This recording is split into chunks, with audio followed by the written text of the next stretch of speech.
Hello guys, welcome back. We're going to try and finish up the model we started in the last video. Now as you can see, I've got an array of various parts and pieces all scattered around, and the reason for that is to explain to you guys why exactly I find the weapons to be a rather difficult area to work with. Mainly because you have a large selection, and oftentimes making your selection will require a heavy amount of customization depending on the piece you want. So to further explain that point, we'll start off with this piece here, and as you can see, not really a weapon. And also, as a little bonus, you can see I got a nice new little modeling piece here. It's actually rather useful because it has a nice little magnifier that can make all my work a lot easier. Now, if you give me just a moment to turn the light so we can get a better perspective of what's going on. And I keep forgetting that my light has to be on the other side of the area so you guys can see everything a whole lot better.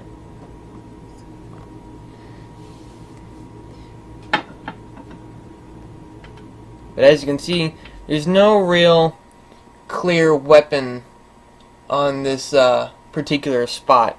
And the reason that is because it's meant to be a flag. Well, where's the flag, you're going to ask, and well, that's over here.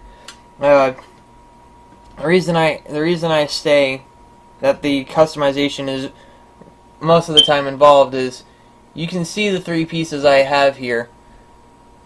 And these are all flags of the lizard men. But the problem is these aren't the only three flags, if I remember correctly. There's at least 4 or 5 of them, and some of them I don't even have. But you have to assemble these onto this piece, and that will in turn allow you to make your unique little flag. Now, another problem with it is the small pieces that will usually go in tandem with it. And by small pieces, I literally do mean small pieces. Because what's a moddable game, and I do realize I forgot to mention that in the last video, but this game can be modified and can be altered by the pieces themselves, and it is allowed in the games. But if you see these pieces here, I gotta adjust myself so you can actually see them. There we go. And do bear with me, I'm still trying to get the hang of this. It's only my it's my second video with live feed, semi-live feed. But if you look right here, you can see these pieces compared to my palm are not exactly big, and when you compare them to the size of your hand here, it's not that much difference. Now, this particular piece you can add to more of the head area because it's so flat. It's actually used for more of your headdresses than anything. The fang you can attach onto your weapons and so on. And then you have this little dangling part over here, which you can use to add to the end of a spear or the end of any weapon you have. And that's another reason why the weapons can be both a pain and a joy to work with. And another thing that you usually run into is clones. And I understand that Warhammer will have limited molds to work with, so you're going to see some resemblances. But take, for instance, this particular weapon and this particular weapon. Not a whole lot of difference, except this one has 2 blades and this one has a feathered back. And that's not such a bad thing, because it'll let you have that little extra piece of customization. So, you know, it's a good thing and a bad thing, yet another little variant of the same mold. And, you know, another one here, little spike on the top.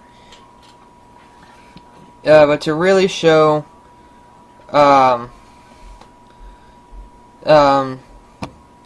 know, actually there's nothing else to show on that one. But yeah, you do have a set of options which can be a pain and a joy to work with, because most people like options. I myself love them. But they also can be a pain because if you want it to look really, really good, there's a lot of small parts that you're going to have to put into this, or something like that. Now, moving down to the smaller, more handheld weapons, like this piece here, you'll see it looks more like just a regular old hammer, and this is more of like a small version of a tomahawk. And I'm sorry, I know the shadowing for this is rather sucky, so it'll be easier for me to do this. But you can see here, looks more like a little tomahawk or a little dagger on a handle. But the really good piece is that the good thing about this game is they remembered to keep certain truths to the worlds, and by truths I mean the fact that you have musicians on the battlefield. And yes, I will agree that's not really a thing anymore, but this is still a tribal people, and it does work well with them. So this is the arm I had up earlier. You can see it's got the little drummer stick, and over here we've got the actual drum. Now the thing with their drums is, I have to be careful because those heads come out, is that it's in 3 pieces. The top itself has to be assembled. Almost dropped it. The top piece itself is completely separate from one half and the half that actually shows. And that's actually a really good design, because when you build these guys, especially if you go for the musicians, this side is going to be more shown to the opponent and for overall look, as opposed to this. I suppose you don't really need this piece, but I would keep it on there and add the whole thing together just to make it look complete.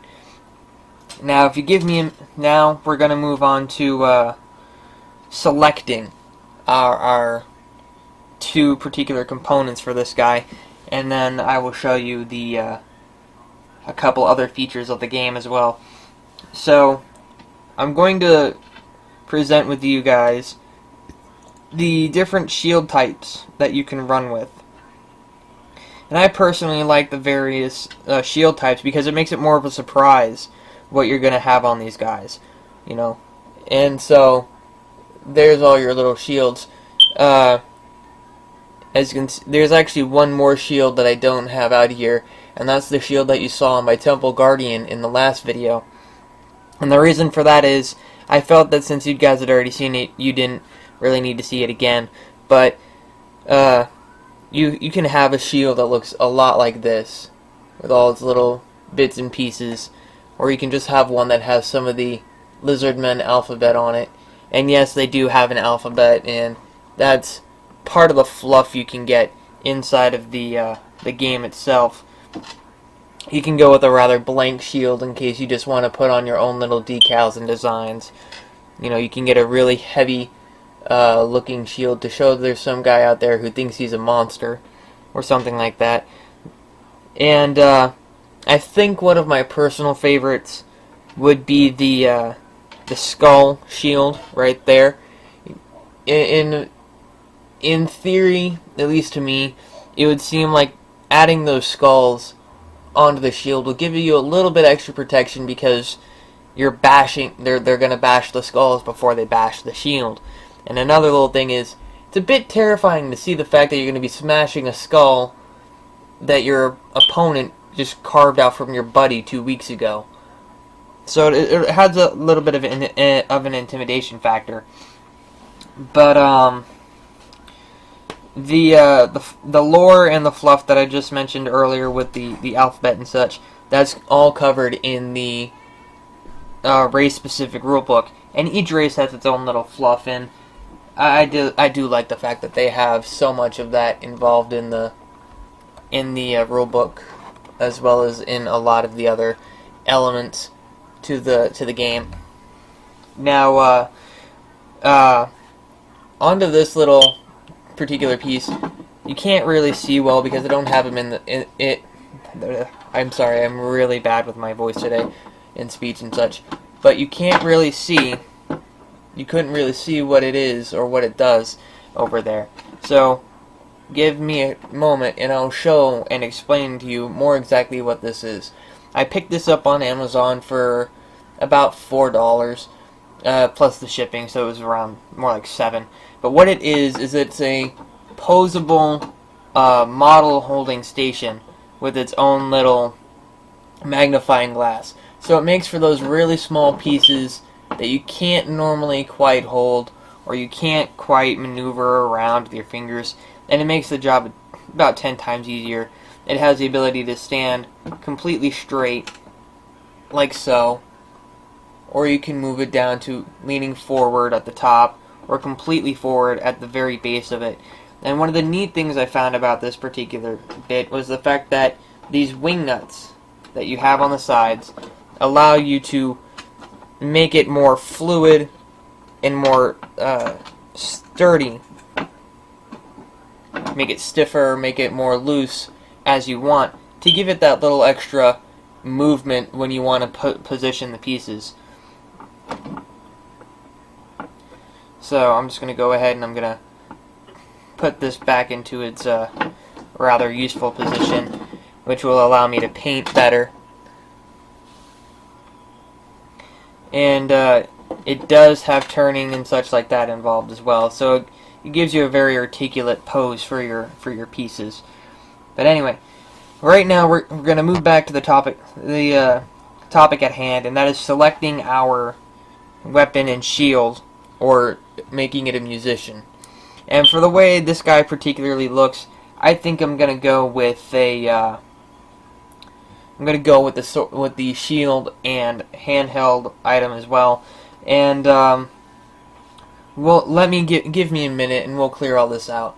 So we'll catch up back here in just a second.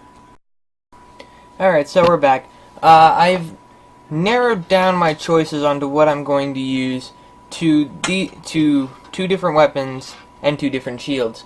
Now, the reason I went down to 2 is because I can always go back and repaint one if I don't like the way how one combination sits with another, and it just makes it easier for me to decide.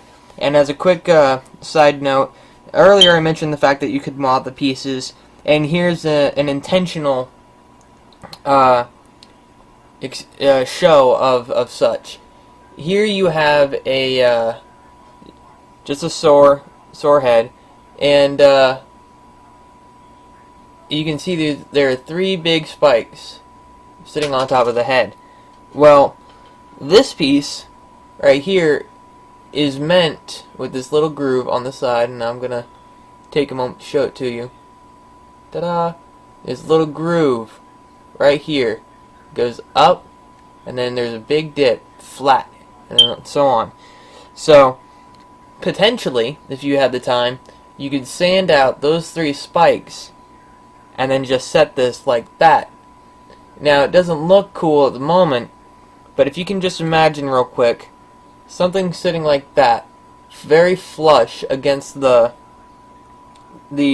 frill there, or if you just manage to sand down the frill of any particular piece, even this one right here that we've already started to paint, right up there, right at the top of that frill, you'll be able to customize him and make him into more of a Saurus temple guard than rather just a regular Saur. And I'll get really more into that in the next one, because we're about to start on our glorious little job of painting these 2 weapons. But first I want to finalize my decision, so I'm going to show you guys the combinations I can make with this. I'm going to either go with the little club in this particular shield, or maybe the more dagger-like approach with it.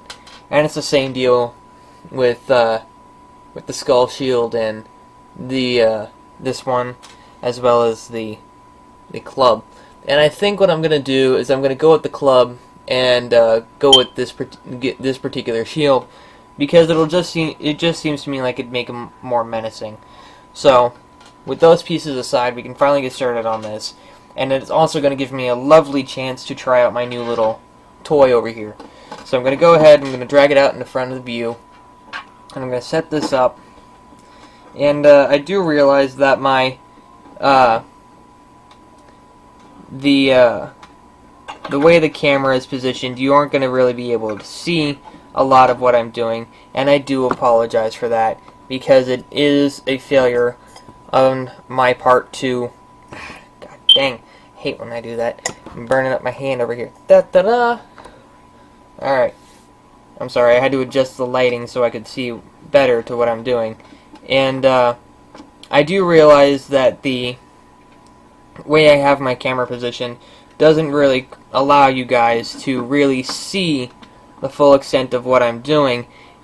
And if any of you know the running price of a helmet camera of any kind, specifically a GoPro or something like that, or even if you just know a cheap way to take a camera and mount it to your head when you're doing videos, it would actually make my job a lot easier in trying to show you guys specific washes and such. And speaking of such, I'm having a bit of a time with my magnifier here. It seems to want to just sit down so lazily on close to the pieces, which does not do well for me because I'm not really able to see what I'm doing. So I think what I'm going to do is I'm just going to do these one at a time instead of two at a time, which does kind of sadden me a little bit. And keep in mind your wing nuts are going to come loose a lot if you get something like this, and it's going to be a real big pain in the butt to make sure you have it properly set up at all times. And what I'm going to have to do is I'm going to have to just jiggle myself around a little, and the painting is going to be a little awkward for me, but I think I can work with it. So I'm just going to go ahead and turn. Ta-da! Alright, now, something I've not really noticed with a lot of these parts is the fact that they still have some of the residue from twisting them off or from clipping them off. So I'm just going to take a quick moment to file this piece down. But to do that, I'd have to find my filer, which I seem to be lacking. And I suppose that's alright, since I'm not really going to be concerned about that. So we're just going to go ahead and we're going to reinsert this, and we're just going to go on about our day.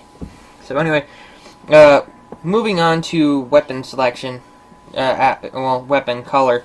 I have already pretty much got the color scheme for this particular piece down. You know, very dark green, very bright gold. And I think I'll go with something like that for the weapon, but for more darker colors, maybe black and a bronze or something like that. Mainly to get the point across that it is indeed a primitive weapon, but I don't really seem to have a bronze color, but I do indeed have a black. I have quite a few blacks, and I'm sure one of them is bound to work, as the other is more than likely at a loss. So I'm just going to go ahead and I'm going to work around here and see if I can find something that'll give me a nice coppery color, or a bronzy color, or something like that. And what it looks to me right now that's going to give me that effect is a mix of yellow and some orange. But to be specific, it's more looking like a lemon yellow and a beryllium orange. So we're going to go ahead and we're going to work with that. I will not be using my gold today, but for the shield, I know you couldn't see it from there, but from here you can obviously tell this is made out of scales. So I'll probably go back to using the dark green from the last sap green, I believe it was. Yes, I used a sap green on that one. Go back to using a sap green for that shield, and then I'm going to go ahead and I'm going to pull out my white for the skulls, and I might tint them up a little bit later. So now that I've got everything set, I've got to pick out my brush, and I've got to decide what I'm going to do. So something about that big, I'll probably go ahead and use the smaller brushes that I'm familiar with. Again, we're just gonna, go over the base coat. And oh, I seem to have forgotten the fact that I have seem to have some arms associated with them. So I'm gonna go ahead and pull out my brown as well. And that should cover just about all the pieces I want to use, except for maybe that bottom little ribbon or something like that. But I can get into that detail later. So let's go ahead and start on our little piece. What I'm going to start with is the blade of the. We're going to start with the main part of the weapon, which will be the club, and then from there I will swap over to the arm, and then get into the little details of the ribbon around his wrist, and the handle here, and the little flag on the bottom.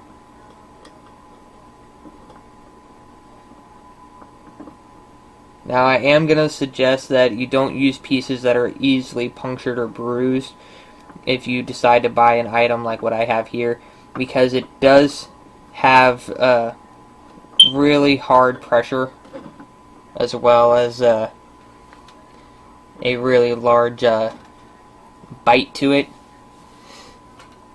So we're going to go ahead and we're going to get started. I'm going to go ahead and try and do some mixes with my lemon yellow and my vermilion to see if I can get a desired color, and that's where this big piece is going to come in really handy, because it'll allow me to spread them out and test them a lot more. Ooh, looks like, oh nope, ooh, we got a gooey one here, which I suppose is alright.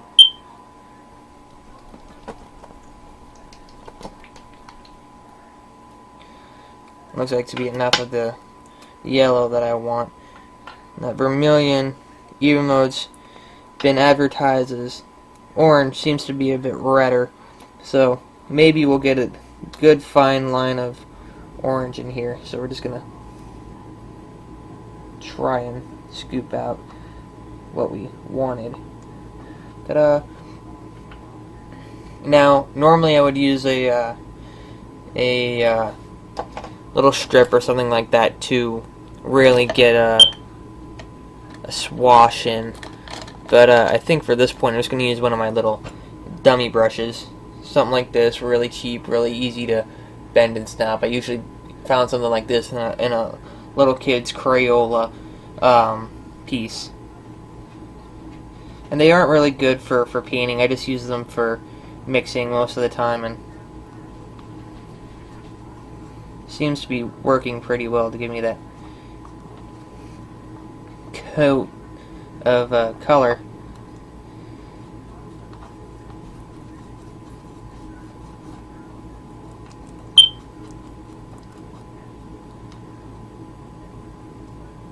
Alright, seems to me that I got a bit more of a bright orange than I wanted.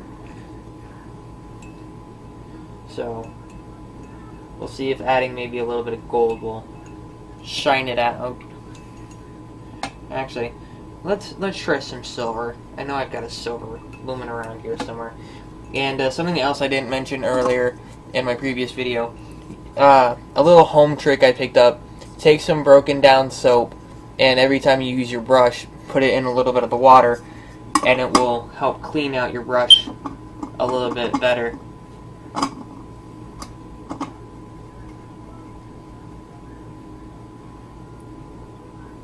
And you just dip it in the soap, and it'll help pull off more of the hidden paint than you can normally get off. So I'm gonna go ahead and I'm gonna try and use my tester silver.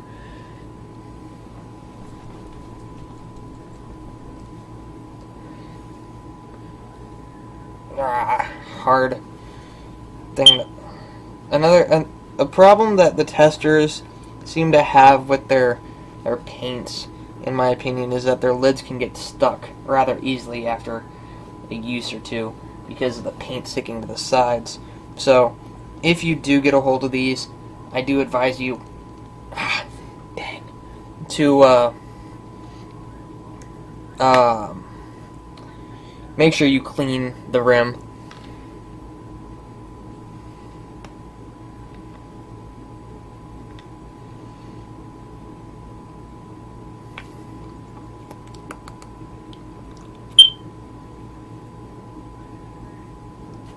I can honestly say that this silver does not want to walk out of here willingly, and I don't feel like smashing the glass.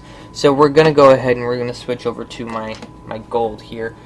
And then if you remember correctly, my gold was a bit of a wash, but I know for a fact that its rim is usually cleaner. So we're just going to see if we can add a couple drops of it in there. 3 or so should be fine. I'm going to go ahead and I'm going to find something that I can clean off that rim with so I can at least have one good metallic color left. Ooh, a toothpick. I can use that later. Nope. Dummy brush. Where'd it go? Here it is.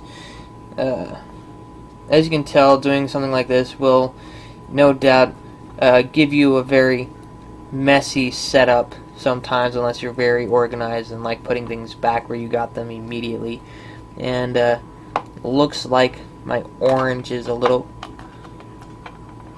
Can we just keep you right there? Good. Seems like the orange that I have absorbed that gold a little too fast, so we're gonna add a little bit more to it.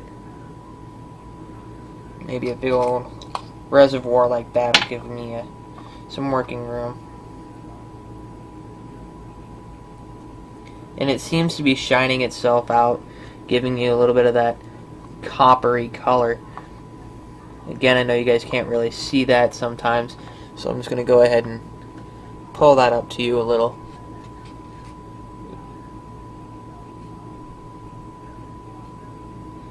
Nice big orange blobby mess.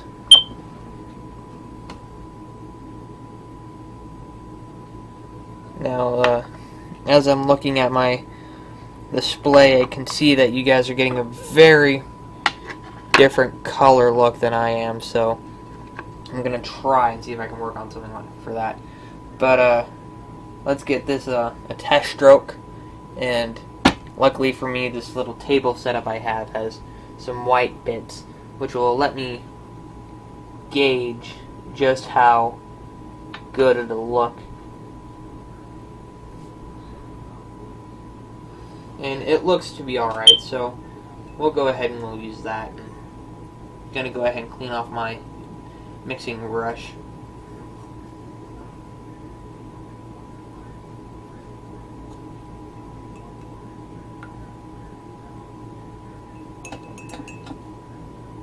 Alright, mixing brush is fairly clean.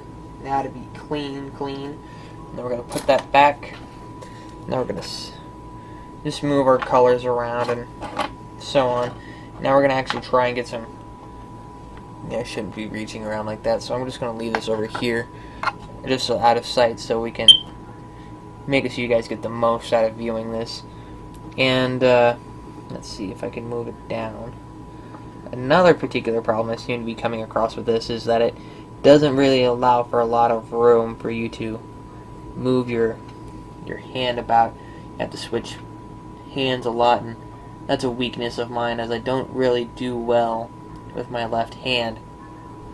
So I'm going to be rather swappy with the way I work with this, and actually it seems to be working out just fine, which I guess is a rather useful technique, as there's no real right way to set this piece up.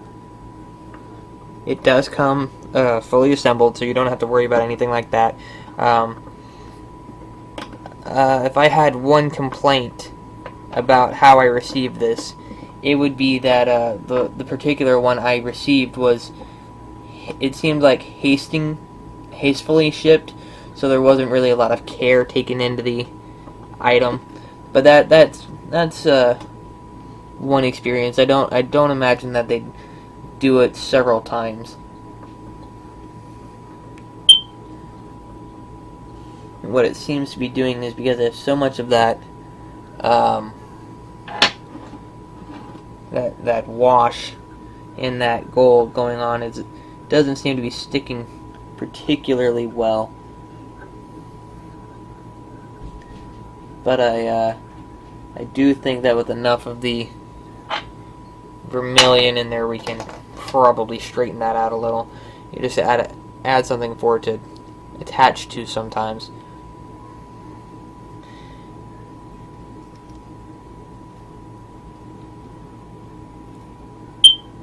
For some reason, though, my cap doesn't want to sit.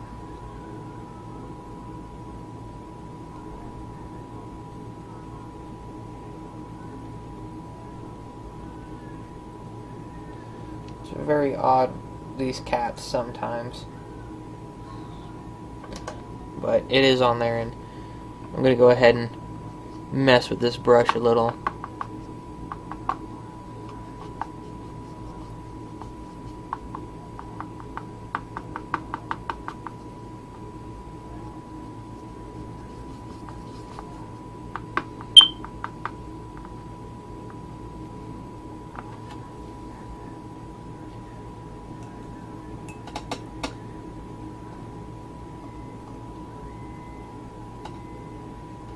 Now, I know a lot of you are questioning why I just wash the brush if I'm just going to dirty it up again almost immediately. Well, that is to remove a lot of the globs that come out of the out in this paint.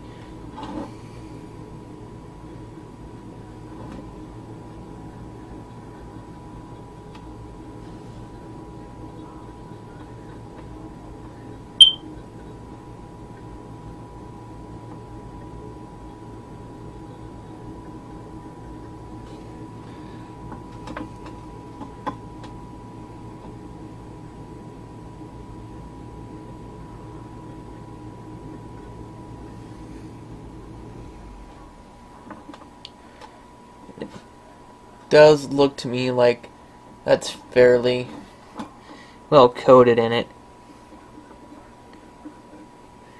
I'd get more picky if I knew my paints weren't so bad on this particular one. And I will probably have to hit up the craft store pretty soon to get some new paint. But as I've stated in another video, I am on a low income, high quality kind of setup, which definitely sucks for people who are trying to make things run smoothly and quickly for a lot of their work. So if you ever see these in person, you'll know that I wouldn't say the workmanship is shoddy, but it definitely had a tight money budget to work with. But anyway, we've got our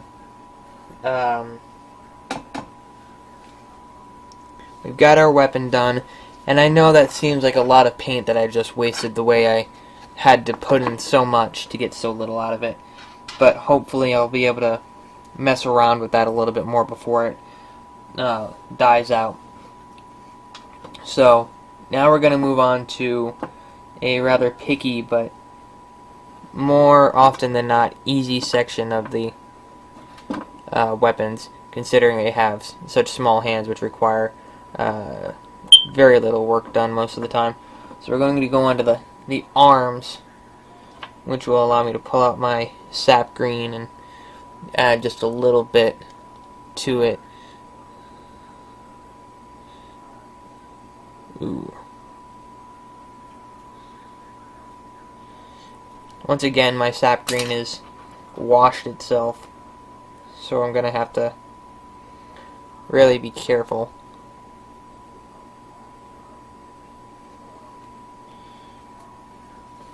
Put the sap green on, and we'll get some of that brown, just a little bit.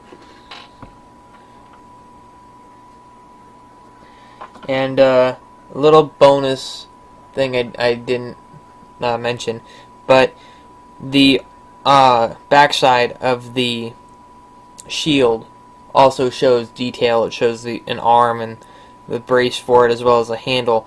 So you get that, if you want to go for that really deep realism, you can go ahead and paint that in, but for the purpose of this video, I'm not going to be particular about that. It also sometimes can just get in the way of your paint. So let's take our brown here. And we're just going to go ahead and we're going to be very careful about getting it on that arm.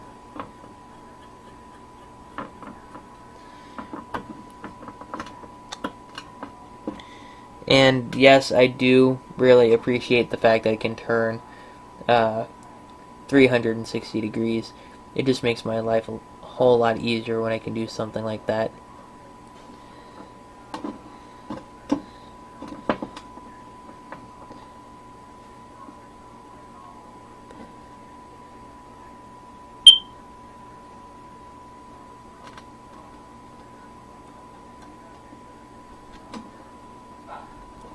And I can already see that that orange paint is, or that copperish paint that I've tried to make is already starting to dry up, which will make the majority of my job easier, since I'll now be able to, I'm sorry guys, didn't mean to smack you, since I'll now be able to move the majority of my piece the way I want it to.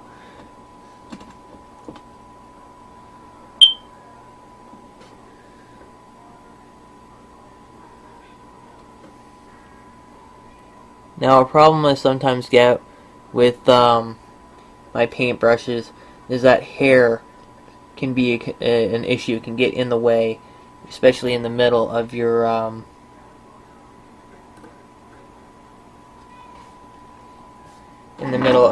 item, your brush follicles and all that.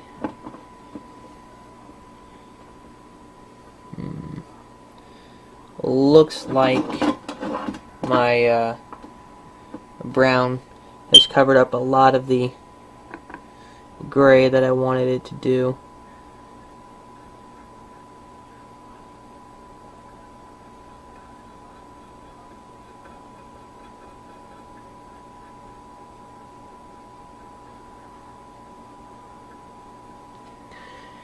And that'll set that up.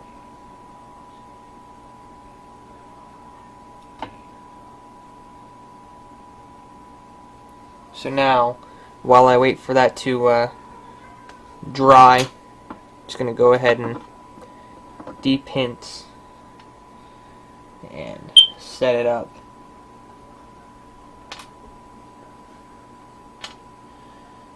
It's not particularly easy to set these up sometimes to stay by themselves, but if you're lucky, you can get it done. Ta-da! And now we're going to move on to a more, I would like to say, efficient part of the painting. But I don't think efficient is more the word to use. I think speedy or decorative should be more of the word. Now, I don't know if, for those of you who are wondering if you can make a dual wielding Saur of any kind, the odds are you probably can, but the constrictions of such are rather confusing, as you would have to find two arm pieces, one for the right and one for the left, that are both weapons. And speaking from someone who's actually tried that, it's not as easy as you'd think. So what I want to know is why this particular section of it is so loose. I think it has to do with this little bit right here. Okay, now my setup is rather stiff and got fingerprints all over this. So I'm just going to go ahead and move that out the way and clean it up a little and return it. And the reason I'm playing around with this so much is to get an idea of how I want it to sit, so I can later on come back and just have it set up appropriately. But for now, I think I'm just going to stick with the this particular setup. So I'm going to go ahead and I'm going to pinch my little shield. And it can be a bit of an issue if you're okay. I'm sorry. My setup is rather wobble-esque or wobbly, something like that. But anyway, it can be difficult at times, especially for me if you're right-handed and you have your camera set up on the right side, which I'll admit is a rather stupid idea, but it is actually the best view for you guys to see what's going on, believe it or not.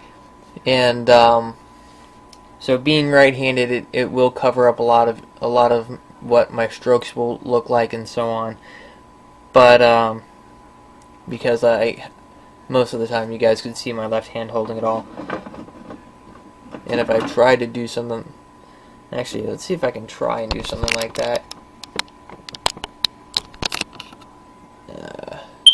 There we go. Nope, that'll shine out right in the light. If I brought it closer, it will blur for you guys because I've already got the screen magnifying it. So I would literally have to have it sit right up here for you to get the appropriate look, and that is very constrictive for both of us at the moment.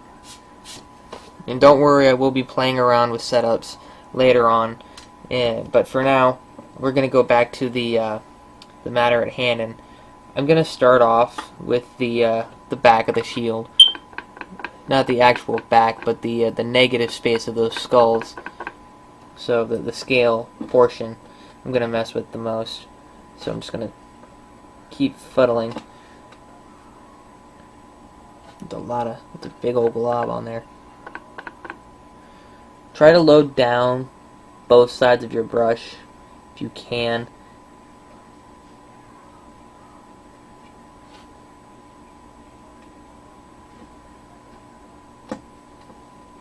Got a little bit of paint on my new pincers, but that's alright. And more often than not, I'm going to just wind up painting these skulls to darken them up a little bit, and then possibly go back over them with a little bit of the white, and then add maybe a wash of some kind or a tint. But I may be throwing these terms around the wrong way, since I've taken a couple of art lessons and so on, but I haven't really quite grasped their terminology, so I do apologize if I don't make the proper use of certain words.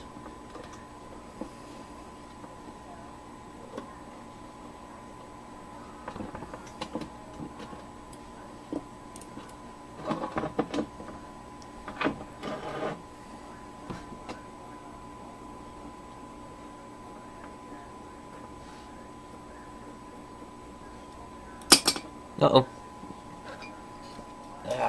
There it is. So, now that I've got that shield done that way, I'm going to have to be very careful to move it. And, like I mentioned before, they do have a bit of a tooth to them. So as you can see right here, big old point puncture. It didn't go through the entirety of the shield, which is a good thing, but it did make a mark, and I'll have to cover that up with paint at some point, which is fine. So now we're going back over to our I don't want to dull any. This is going to be the really tricky part for these guys. This is why most of the time, if you ever see me play the game, which won't be often because again I don't really get the chance to play, but the shorthanded weapons tend to be harder to maneuver because they rely so heavily, especially with this club, on the spike being up on the front. or around the edges. And trying to think of a color, I'm gonna go with a black.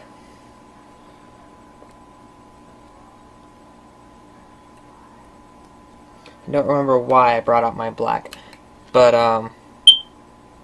and by brought out I mean why particularly I chose black as the colors I'm going to use.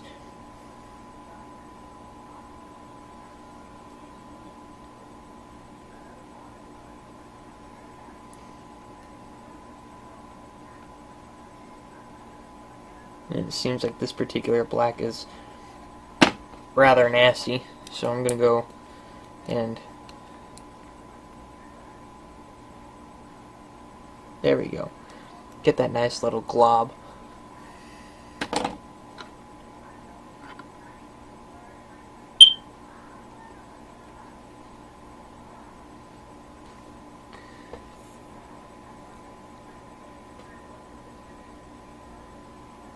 So we're going to go ahead, we're just going to lightly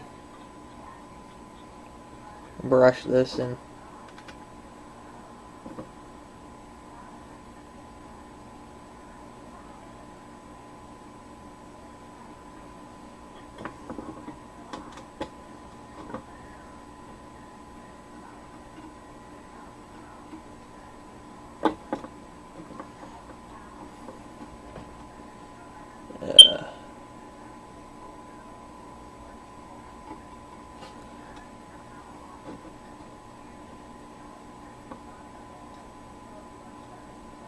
I'm choosing to blacken the little orb on his wrist, mainly because of I think I've got enough gold on him to make him flash out, and sometimes if you put things that are within a certain area, a certain color can make them stand out a bit more. And pardon my blowing right there.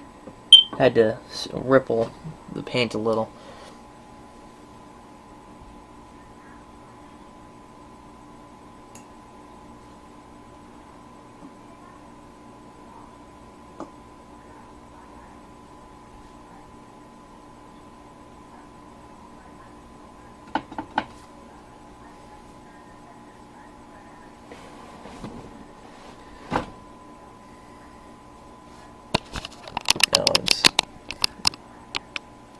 I'm messing with the camera again, mainly to get an idea of just where I want that to sit.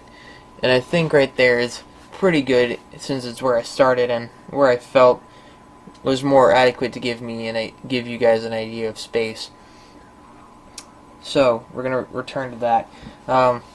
Let's see, the black on this guy is doing pretty well, so I'm just gonna let that go and see if I can get this to stabilize itself on something.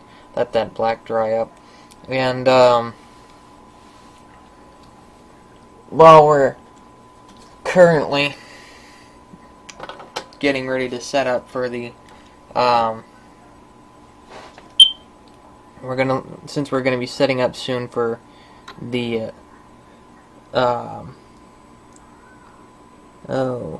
curse my lack of words today.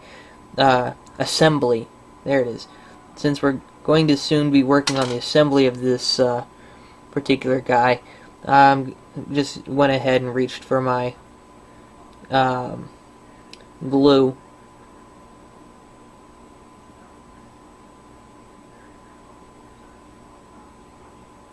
Alrighty there. Good. Now that black is sitting on there pretty nice. And this is what I'm talking about. See that nice oblique shine to it. I may go back and put some dark spots on that on the axe there, just to touch it up a little. Oh no! Bad idea. Now I've got that schmutz all over the piece, which isn't, I guess, shouldn't really be big of a deal since I loaded my brush pretty well. But it does kind of take away from the sense of the paint being there. And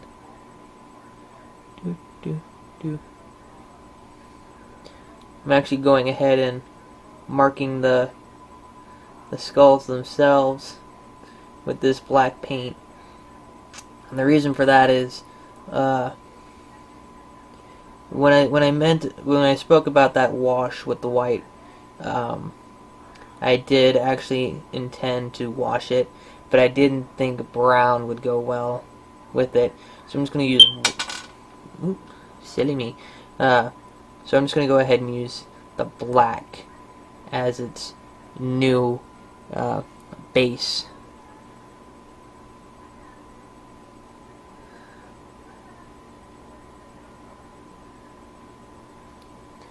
And since I've got a new place to put it, I suppose I'll chip the shield in there and hold it like that, which so far seems to be giving me a nice hold for these guys. Now there's one thing that they make that really can show the detail of how good or bad you are with that, and it's the on the bottom of this skull, the very bottom, and I'll take a minute to show you as soon as the paint dries, but on the very bottom skull there are two little leather strips, and I call them leather strips because I can't think of anything else that a tribal group would use when it comes to tying something onto its shields and weapons.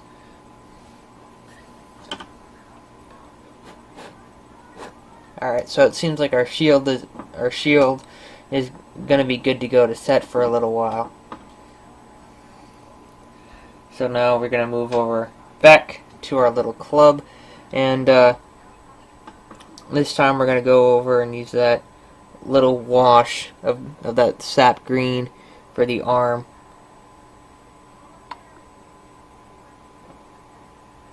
And I'm not gonna lie, this is gonna be the particularly tricky bit.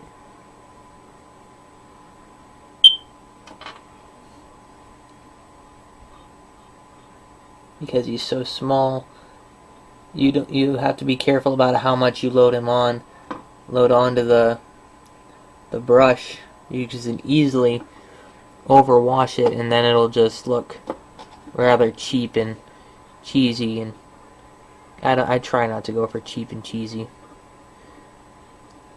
It just makes me look bad, and it will make your entire little army look bad as well.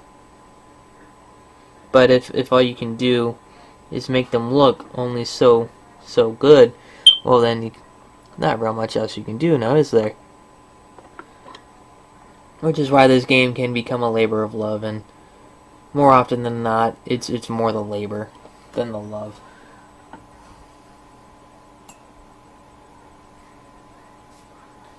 So I'm just going to go ahead and I'm going to let that sit. Taking a check to see if I hit any punctures on that piece or anything like that. So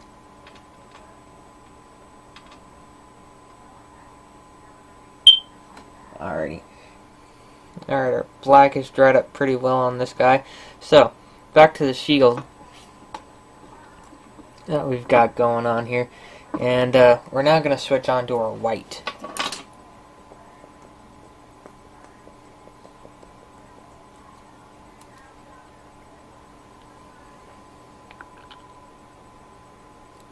Just a little bit of white.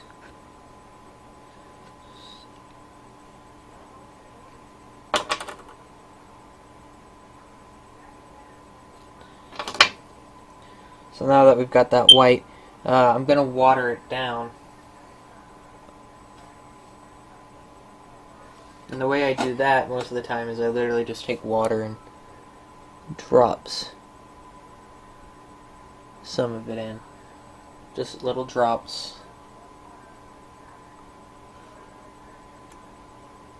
I can already start to see it work to dissolve.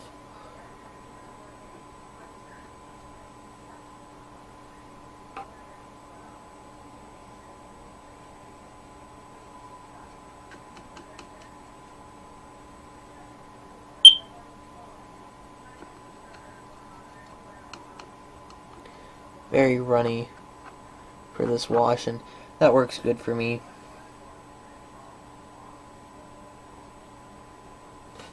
I actually need it to be very runny when it comes to this wash.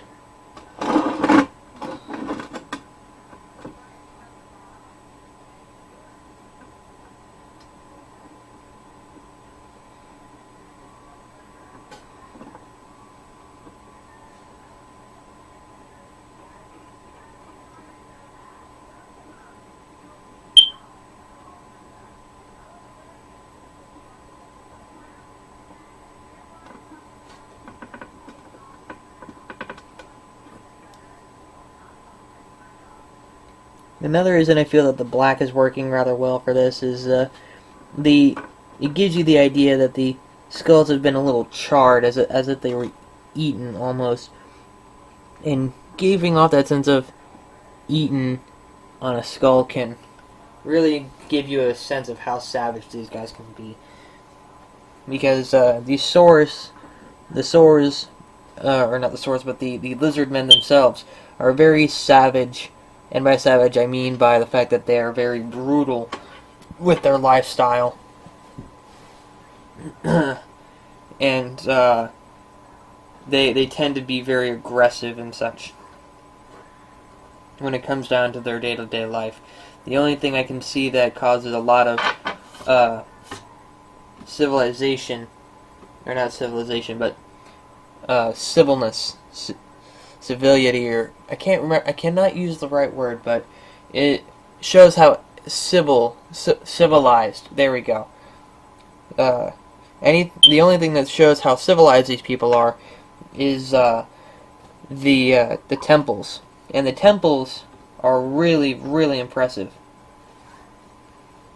And to build one is a pain in the butt, and I do not believe that they themselves are a set. You have to build it from scratch by yourself.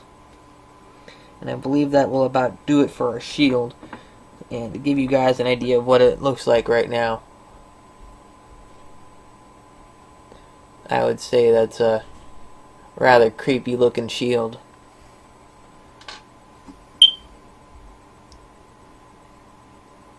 And it looks like the wash we have sitting on this guy is doing pretty well. But I'm just going to go back real quick, and I'm going to add a little bit of black to the piece.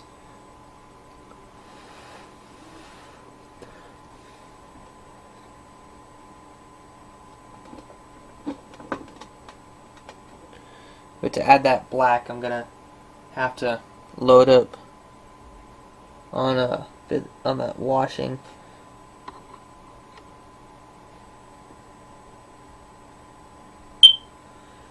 Now there's another technique I've learned that I will show on larger particular projects, and that is there's a way to get a very cheap way to splatter your miniatures with some paint. And when I mean splatter, it specifically for the lizard men, certain splatter techniques, especially with specific colors, will allow you to give off special effects by saying they are blessed by a particular species, or not species, but god. And in reality, it's just a really cool way to show some variation from the normal make of the lizard men. Alright, that should about do it for that. So I'm going to set this off to dry.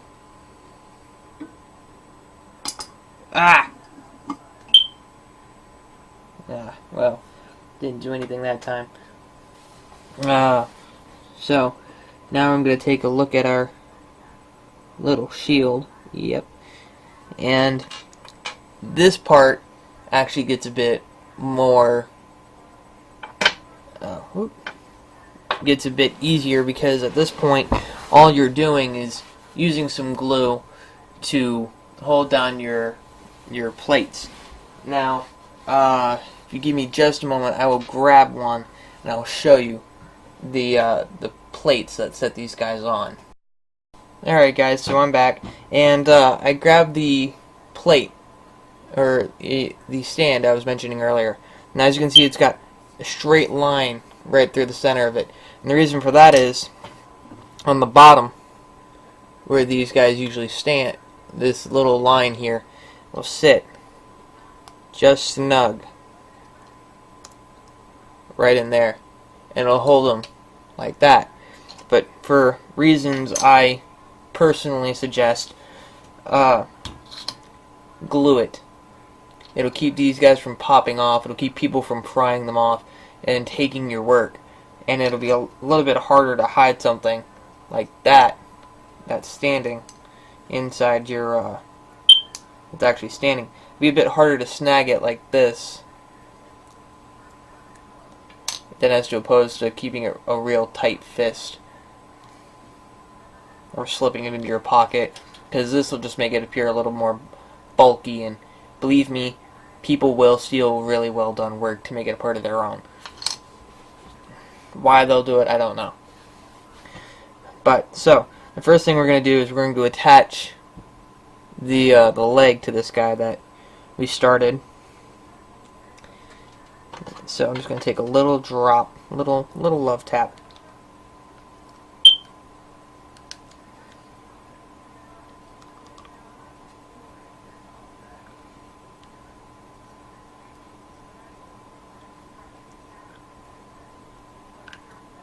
There we go. And if you guys can find a super glue that will not crust up on itself, use that.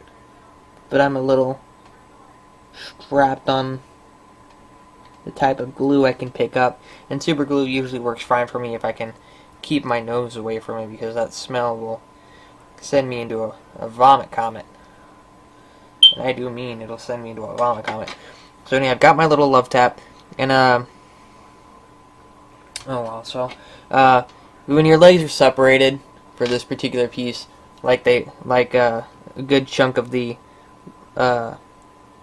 parts will be, you have to make sure that both segments of that line will stay together.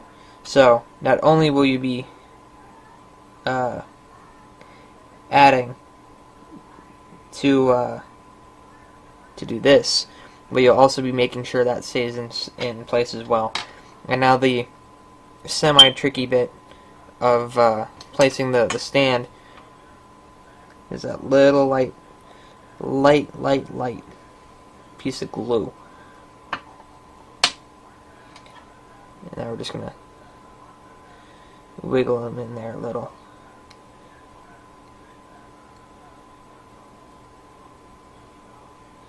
And the neat thing about these little stands is it gives you room for you to work with in terms of building a small terrain around them.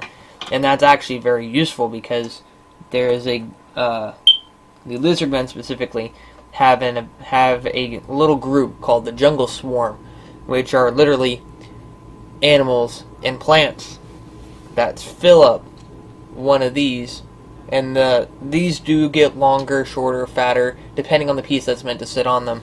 And you can also pick them up separately as well, I do believe. But anyway, we've got him sitting there. He's already on a stand. You can tell he's not going anywhere. So we're going to go ahead and we're going to attach the head, which is one of the heavier, or one of the harder parts to put on, because it demands to be hanging as well as freestanding.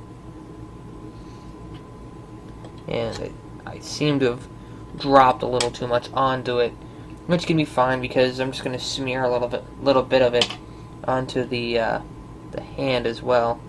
It's a little bit of the shield. Just you know, mess with what you got.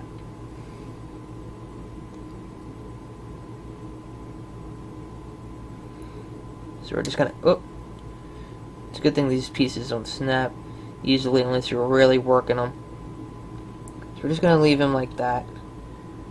And their heads do curve one way depending on the model you're using. Some of them are very straight on, others can turn, and it's all in the subtle ridges that they have for the neck place. So with that little bit of glue I just snagged from this neck, I've already attached that that shoulder piece as well as the shield. So now we come on to the really thin, really light dab on our other arm. And because it's so small, you don't even really have to put a drop on there. You can just rub it across the surface a little bit.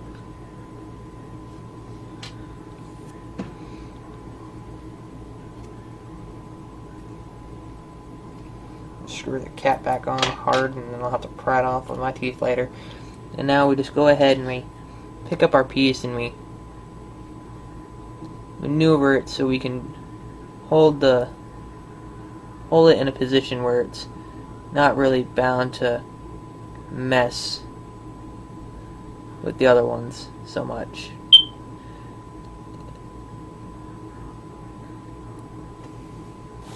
Which is actually rather tricky, considering you have parts that can, there we go, that will sometimes extend over into your other parts area, which can make them rather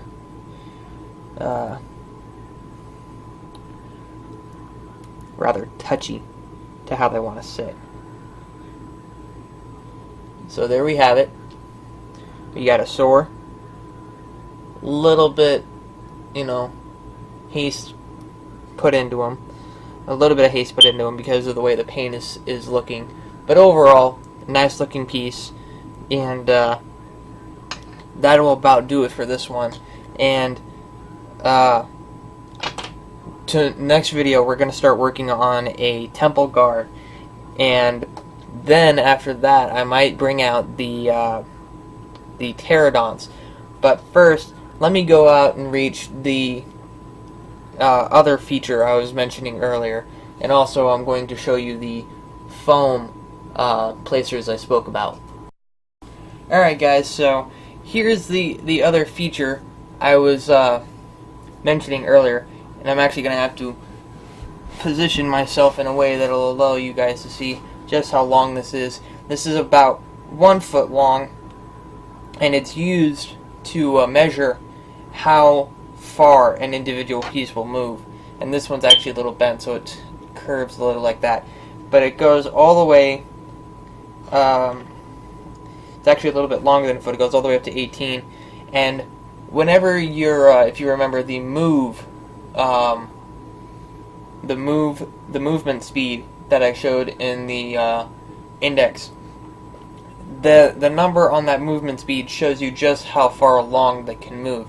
So if I remember right, a regular Saur can move 8. So in other words, he moves 8 inches. So he moves from here all the way to where my finger is at. This one right here, this finger. Which is a pretty long piece, which again only further shows I'm